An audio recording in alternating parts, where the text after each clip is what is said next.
So I will skip through some, but you can have a look at the slides that I've skipped in more detail if you wish later on. They're all online. Erica, are they? Yeah, perfect. Okay, so what I'm going to speak to you today is a little bit about some research that I'm conducting at University of Limerick. And it's really about, I suppose, what are the barriers, what are the open doors in terms of engaging staff to embed universal design in their practice. So, moving along quickly there. The research context. University of Limerick, for those of you who might not be familiar, is a university in the southwest of Ireland. Just under 20,000 students, over 2,000 staff in teaching and non-teaching roles. UDL is embedded into our learning, teaching and assessment strategy. We've also recently, last year, I'm pointing at my colleagues down there, UL established a Universal Design and Inclusive Practice Committee, and that committee is aiming to kind of strategically embed universal design across all practices at the university.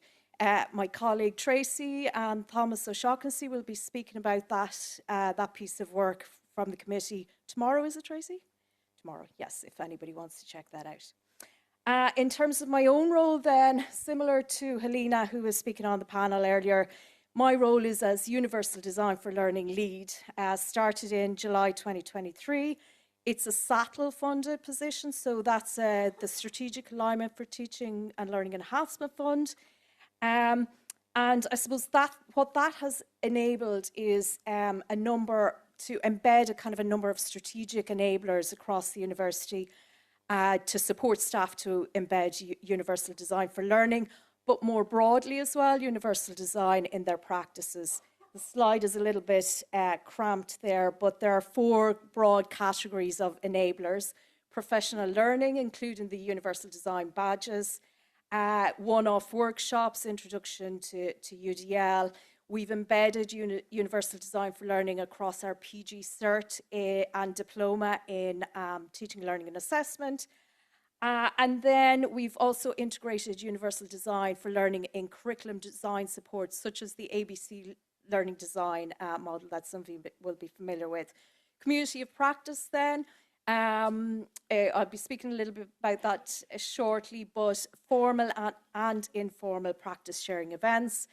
The development and dissemination of open educational resources. So when I arrived in July 2023, colleagues had already, including Thomas down there, had already developed a lovely series of video case studies and +1 approach case studies. But what I've done is built on that work and developed podcast series, a toolkit for Brightspace to support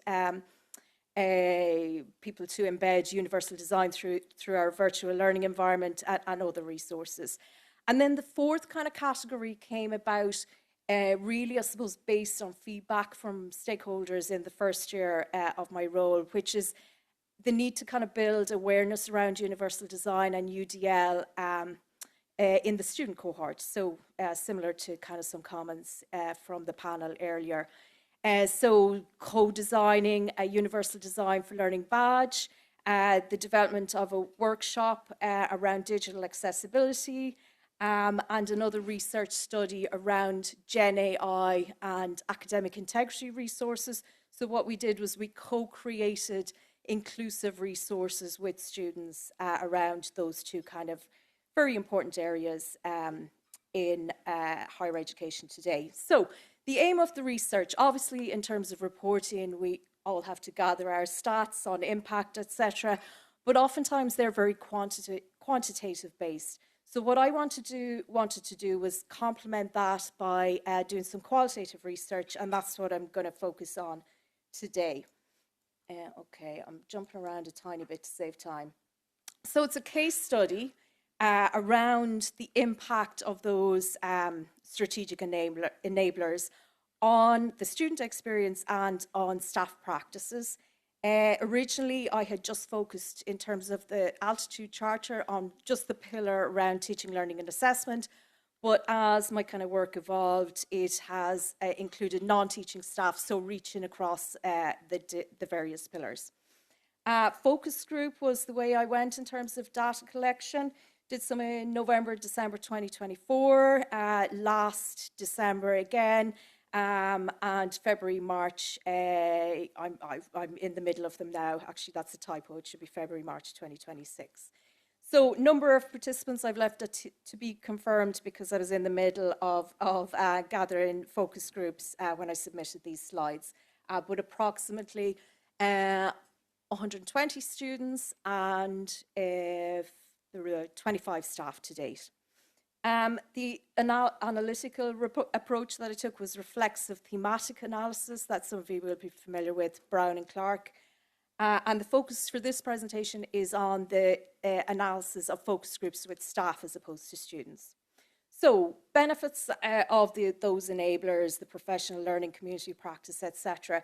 Unsurprisingly, the badge provides an opportunity to network and build relationships, but particularly for new staff. And a lot of new staff taking part in the focus groups, and they had identified the badge as a really nice space to make new friends in the university. Then people often found that they had continued support from the peer group beyond the duration of the badge, which that really kind of helped them to continue on their practice and sustain their practice beyond the duration of the badge. Another kind of thread that came through was UDL partaking in the badge allowed practitioners to kind of refocus on the student-centeredness and the student point of view in terms of university systems, and the library was the example that came up quite regularly in the focus groups.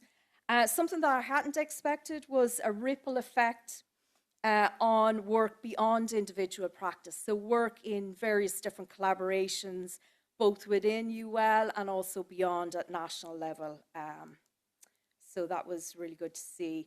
Other benefits then, the community of practice, obviously that's what you're hoping for, that it's a good place to find out what has worked for colleagues. But of equal importance, and that kind of came through very strongly, was people found it as a good place to find out what didn't work. So that kind of honesty in the community of practice sharing was very welcomed. In terms of the open education and resources then, useful as a reference point for those who completed the badge in retrospect, just to kind of keep them up to date with developments, but also very useful for those who hadn't taken part in the badge. So, you know, people who just couldn't commit to that 25 hours of professional learning. The +1 approach comes up all the time, really valuable. There's a set of kind of case studies around +1 approach. They were seen as very valuable. I really liked Helena's idea that she presented earlier around a +1 approach campaign. So going home with that idea today. Then in terms of barriers to engagement, so I'm not going to dwell too much on this slide because they're the usual suspects. So people don't have time to engage with professional learning. They have scheduling conflicts, conflicting priorities. The UDL framework can, you know, when you look at it first, can be quite overwhelming. But I just want to recognise that those usual kind of suspects in terms of barriers to engaging came up. I want to focus on the next few slides on kind of a bit more nuanced kind of findings from the research, and just to kind of share with you what I've done to hopefully address or try to address some of the issues that came up in the focus group. So that idea of an imposter syndrome in the community of practice, which was really kind of, you know, put me in my place, I have to say, because I thought, you know, I've created this lovely, welcoming atmosphere in the community of practice. But you can see from that comment there, despite someone having done the badge and the facilitator the badge, they still felt like an imposter in the community of practice. So really that conversation kind of then, as we got into it in a bit more detail, what emerged was that label of community of practice can scare people, thanks Erica, quite a bit and put people off. So I'm experimenting with a new label for community of practice, calling it the UD Cafe. It's not very original, but that's where we settled on it. And so far, a little bit better engagement, definitely for sure with that. So the other kind of thing that I'm doing is just trying to take the formality out of practice sharing events. So what I've done is I've integrated practice sharing into a celebration event. And that has worked really nicely because there's an option to do pre-record, which is less intimidating for people. And there's also the option to kind of share a poster. So creating a kind of a seminar experience. That's worked quite well so far. Again, kind of a similar comment, but a slightly different take on it. That idea of when you're new to a university that you don't feel comfortable sharing with people within a community of practice. So what I've tried to do around that really is, I suppose, create a more safe kind of space. So oftentimes with community of practice events, I've recorded them in the past, but now what I've done is consciously decided not to record everything, because people kind of feel like, you know, once it's recorded, it adds a layer to kind of participate in. Okay, I'm going to skip that one. These are kind of come under the usual suspects heading: marketing, not hearing about events more clearly. I thought this was really interesting. So I know, like, when I kind of looked at the UDL framework initially, I really felt overwhelmed, and I thought, oh my God, how am I going to get to grips with all of this? But what I hadn't anticipated coming from the research was that the UDL framework can put people off engaging with smaller kind of professional learning, including the more the bigger commitment of taking part in the badge. And this comment about, you know, before you sign up for the badge, you might Google UDL, find the UDL framework, and think that that was like kind of the ambition of the piece of work that you would have to do if you engage with the badge. So what I'm trying to do there is better communication around the badge and the framework, pushing that +1 approach, of course, and emphasizing universal design as an approach, not just the framework, which I think sometimes people get kind of confused about. Okay, keep going. Language labels and terminology then. It was interesting to hear some of the discussion on the panel earlier. All of us in this room are quite tuned in to universal design for learning, and we kind of make assumptions that everybody else is kind of the same understanding. So it was interesting to see, this was somebody who hadn't done the badge. You know, there's an overlap between accessibility and UDL. I'm not sure where that overlap, where one starts and the other begins.